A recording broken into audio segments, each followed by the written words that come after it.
গাফলামি করে আর চেয়ে বড় কিছু না হাদিসের ভাষায় না। ইসলামের দিকে কোন সালাত দিতে কোনো কষ্ট হয় না।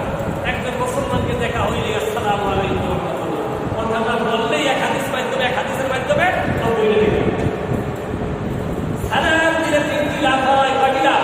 3টা লাভ হয়। একজনে সালাম দিলেন 3টা লাভ হয়। একটা হলো 90টা লিখে পাবে।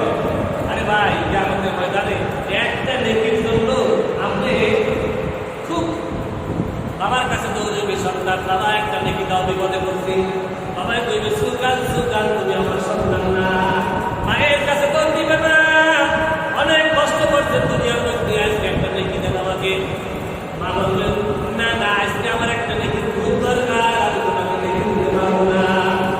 নেকির খুব কিয়ামতের ময়দানে খুব সবাই দরকার। নেকি ছাড়া টাকা পয়সা করে কাজে লাগবে না। এই জন্য 90টা নেকি মেয়েদের একটা সালাম দিবে। 2 নম্বরে আপনি কি পাবেন? আপনি দোয়া পাবেন। দোয়া পাবেন কিভাবে? আপনি বললেন আসসালামু আলাইকুম ওয়া রাহমাতুল্লাহ, আপনি সর্বপ্রথম বললেন আপনার উপরে শান্তি এবং রহমত বর্ষিত হোক। এই কথাটা বললেন এক মুসলমান ভাইকে খুশি হইয়া বলল ওয়া আলাইকুমুস সালাম ওয়া রাহমাতুল্লাহি ওয়া বারাকাতুহু, আপনার উপরে শান্তি রহমত বরকত বর্ষিত হোক। আপনি কি করলেন? দোয়া করলেন। দোয়া পাবেন, দোয়া করবেন আপনাকে।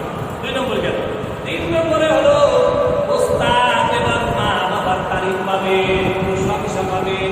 আপনার কাছে বাবা মা এবং শিক্ষক যদি আপনাকে তারিফ করে প্রশংসা করে, আল্লাহ রাসূল বলেন সারা পৃথিবীর মানুষ তার জন্য তারিফ করবে। বাবা মার কাছে যদি তারিফ পাওয়া যায়, বাবা মার কাছে যদি প্রশংসিত হওয়া যায়, বাবা মার দোয়া যদি আপনার জন্য কবুল হয়ে যায়, সারা বিশ্ব আপনার গোলাম হয়ে যাবে।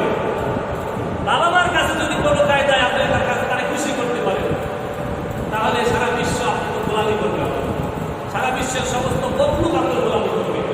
মানুষ আপনার